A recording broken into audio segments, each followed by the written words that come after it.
Welcome to McPlum, simple solutions served daily. You start by preparing both sides, Firebase and Python. Obtain a service account JSON from your Firebase project and save it in a secure path. Once done, open your terminal and pip install Firebase admin and Google Auth so Python can authenticate.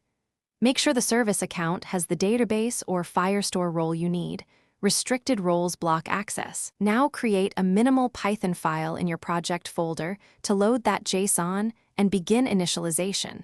Do not continue until that file reads correctly. Now you initialize the SDK in Python. Import Firebase admin and credentials, then build cred equals credentials.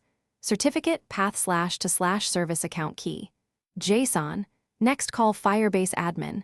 Initialize app cred database URL, https / your project. Firebaseo.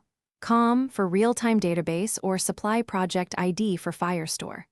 Once initialized, import Firestore or DB and run a simple read. Fetch a document or get a value at a small path. This verifies both auth and network. If it fails, inspect your credential. Finish by implementing core read and write operations. For Firestore, use client equals Firestore. Client. For real-time database, use ref equals DB. Reference, path. Perform get, set, update, and delete as your application requires, and use transactions or batched writes when multiple updates must be atomic. Once your flows work, add structured logging and exception handling to surface permission or network issues quickly. Troubleshooting tip. If operations consistently fail, confirm service account IAM, Firebase security rules.